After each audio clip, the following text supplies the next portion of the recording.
ઝઘડિયા તાલુકાના ઉમરલા ધુમાલા વાઘપુરા ગામે નવરાત્રી ચોક પાસે પાણીની પાઇપલાઇનમાં ભંગાણ સર્જાતા ગ્રામજનો પરેશાન થઈ રહ્યા છે। ભરૂચ જિલ્લાના ઝઘડિયા તાલુકાના ઉમરલા વાઘપુરા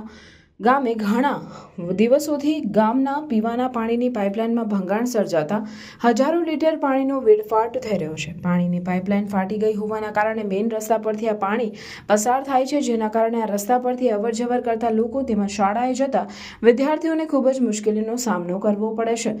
વાઘપુરા ગ્રામ પંચાયતના સરપંચ દ્વારા જણાવ્યું હતું કે આ રસ્તા પરથી પસાર થતા રેતી ભરેલા ભારે વાહનો પસાર થતા હોવાથી વારંવાર પાણીની પાઇપલાઇનનું ફાટી જતી હોવાનું જણાવ્યું હતું અને પાઇપલાઇનના સમારકામ માટે ખોદકામ કરવા તેમજ સદર માર્ગ બંધ કરવા ઉમરલા પોલીસ દ્વારા રોકવામાં આવતા હોવાના આક્ષેપ કરવામાં આવ્યા હતા। કામગીરી અટકાવવાનું કારણ જણાવતા કહ્યું હતું કે પાઇપલાઇનની કામગીરી કરવા માટે મેઇન રસ્તો બંધ કરવો પડે, જેથી પોલીસ દ્વારા મેઇન રસ્તો બંધ કરવા માટે જાહેરનામું માંગવામાં આવ્યું હતું, જેથી કામગીરી સ્થગિત કરી દેવામાં આવી છે।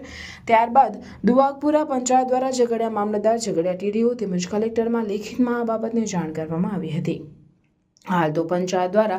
તંત્ર પાસે રસ્તો બંધ કરી કામગીરી કરવા માટે જાહેરનામું પ્રસિદ્ધ કરવા માટે લેખિતમાં રજૂઆત કરવામાં આવી છે, પરંતુ હાલ પૂરતું આ કામગીરી સ્થગિત રહેતા રસ્તા પર જે પાણીનો વેડફાટ થઈ રહ્યો છે તેના કારણે ગ્રામજનો તેમજ શાળાએ જતા વિદ્યાર્થીઓ અને રાહદારીઓને ખૂબ જ મુશ્કેલીનો સામનો કરવો પડે છે અને આ સમસ્યાનું જલ્દીથી નિરાકરણ લાવવામાં આવે એવી ગ્રામજનો દ્વારા માંગ કરવામાં આવી છે।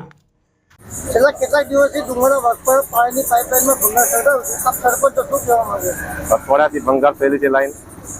અને વારંવાર ઓલો વાહનો ચાલે છે, રેતીના ભારેલા અતિ ભારે ચાલે છે અને વચ્ચે અમે બીજી તારીખે ખોદ્યું, લેખિતમાં 31 તારીખે જાણ કરેલી હતી મામલતદાર, ટીડીઓ, પ્રાંત સાહેબ, અને પછી અમને બીજી તારીખે રાત્રે 10 વાગે ખોદવામાં આવ્યો ને ઉમરલા પીઆઈ દ્વારા અમને એવું કીધું કે જાહેરનામું લાવો વાહનોનું, તો લીકેજનું કામ થશે આગળ। અમે અમારા પાસે લેખિતમાં જાણ કરેલી હતી 31 તારીખે મામલતદાર સાહેબ, તાલુકા વિકાસ અધિકારી, ધારાસભ્યશ્રી, પોલીસ સબ ઇન્સ્પેક્ટર અને ગઈકાલે બી જિલ્લા કચેરી કલેક્ટર સાહેબને બી આપ્યું, માર્ગ મકાન વિભાગને બી લખીને આપ્યું, જિલ્લા પંચાયતને બી લખીને આપ્યું, તો એ લેખિતમાં અમે આપ્યું છે। આજે લગીને લોકો નિરાકરણ ના લાવે ત્યાં લગીને કામ